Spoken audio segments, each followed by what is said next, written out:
बेचारी भारतीय जनता पार्टी जहां एक तरफ महाराष्ट्र में हो रही फजीहत को कम करने के लिए प्रेशर पॉलिटिक्स का खेल खेल रही है, और ऐसा भी कह सकते हैं कि खेल खेल चुकी है क्योंकि सरकार का गठन हो गया है।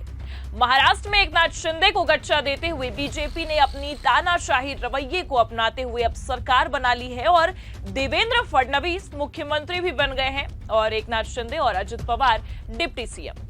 लेकिन इस सरकार के गठन में भी काफी खींचतान की स्थिति दिखी और कह सकते हैं बहुत ही मुश्किल से 5 दिसंबर को शपथ ग्रहण समारोह संपन्न हो सका है।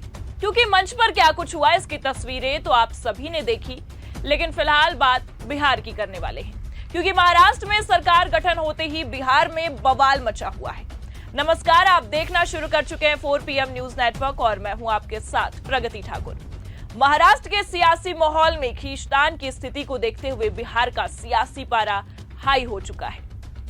एक तरफ बवाल तो इसलिए भी मचा हुआ है कि कहीं एकनाथ शिंदे के बाद अगली पारी बीजेपी के लिए नीतीश कुमार तो नहीं, क्योंकि बीजेपी लगातार जिस तरह से महाराष्ट्र में प्रेशर पॉलिटिक्स करने की कोशिश कर चुकी है, संभावनाएं यही है कि अब अगली पारी में बीजेपी बिहार में प्रेशर पॉलिटिक्स करने की पूरी कोशिश करेगी। लेकिन फिलहाल जिस तरह के माहौल दिख रहे हैं उससे तो यही कहा जा सकता है कि खुद बीजेपी अब बिहार में प्रेशर में आती नजर आ रही है।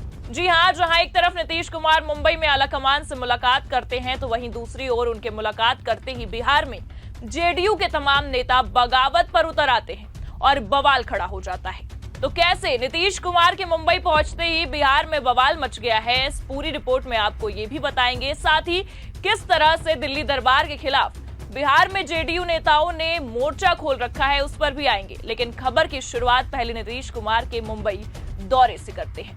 दरअसल महाराष्ट्र में सरकार गठन या कह ले कि शपथ समारोह के दौरान मुख्यमंत्री नीतीश कुमार भी शामिल हुए, जिसके बाद नीतीश कुमार की तस्वीरें एक बार फिर पीएम मोदी के साथ वायरल होने लगी। तस्वीरों में भले से नीतीश कुमार मुस्कुराते हुए नजर आए हैं, लेकिन मन ही मन बेचारे नीतीश बाबू डरे हुए तो है ही कि लो भैया, ये भारतीय जनता पार्टी महाराष्ट्र के बाद बिहार में हमारे साथ ही खेला न कर दे। लेकिन जहां एक तरफ बीजेपी बिहार में खेला करने की सोचती ही नीतीश कुमार ने पहले ही बिहार में बाजी पलट दी है। और सबसे बड़ी बात कि नीतीश बाबू की पार्टी जेडीयू ने आलाकमान या कह ले कि दिल्ली दरबार के खिलाफ अब मोर्चा खोल दिया है।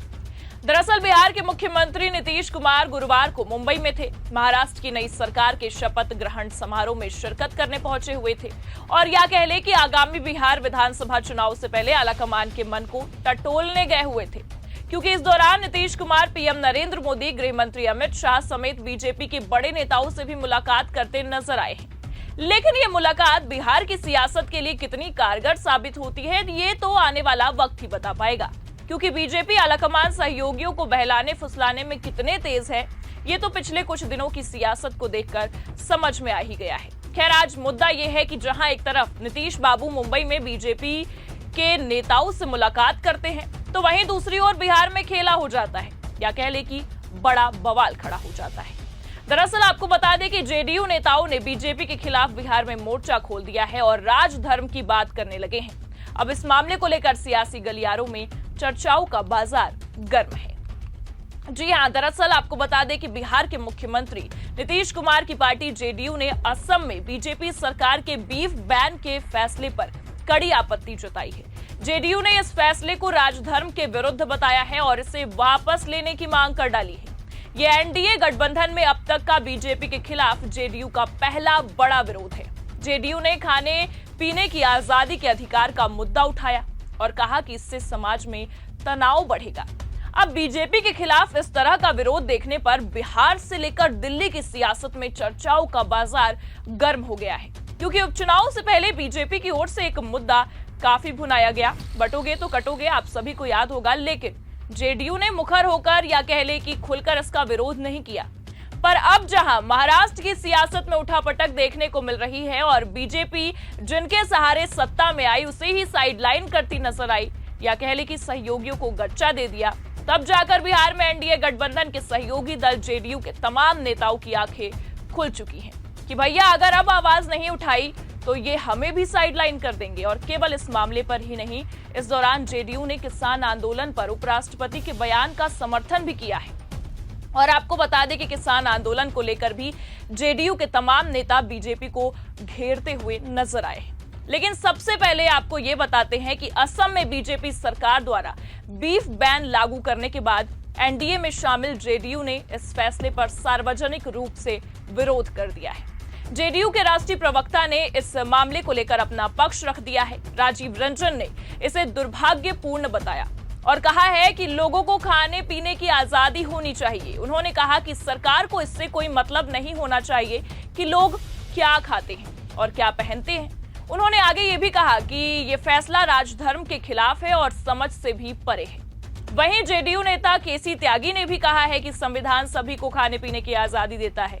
उन्होंने कहा कि होटलों या सार्वजनिक जगहों पर बीफ बैन से समाज में तनाव बढ़ेगा। अब आपको यह बता दें कि बिहार में एनडीए सरकार बनने के 11 महीने में यह पहली बार है जब जेडीयू ने बीजेपी शासित राज्य के किसी फैसले का खुलकर विरोध किया है। इससे पहले वक्फ बोर्ड संशोधन बिल जैसे मुद्दों पर जेडीयू ने तटस्थ रुख अपनाया था या संभलकर बयान भी दिए थे। अब आप देख सकते हैं कि किस तरह से जेडीयू नेता ने बीजेपी की समझदारी पर ही सवाल उठा दिया इस मामले को लेकर। और इतना ही नहीं, आपको बता दें कि अब जेडीयू बीजेपी के तमाम फैसले या कह ले कि रवैये पर दखलंदाजी करती भी नजर आ रही है। जेडीयू ने किसान आंदोलन के मुद्दे पर भी बीजेपी को घेरने की पूरी कोशिश कर दी है। जेडीयू प्रवक्ता राजीव रंजन ने उपराष्ट्रपति जगदीप धनखड़ के उस बयान का समर्थन कर दिया है जिसमें उन्होंने किसानों के साथ किए गए वादे पूरे न करने पर सवाल उठाया था। धनखड़ ने केंद्रीय कृषि मंत्री से पूछा था कि किसानों से किए गए वादे सरकार क्यों पूरे नहीं कर रही है। पिछले साल भी किसानों का प्रदर्शन हुआ, इस साल भी हो रहा है। समय बीतता जा रहा है लेकिन हम कुछ नहीं कर रहे हैं।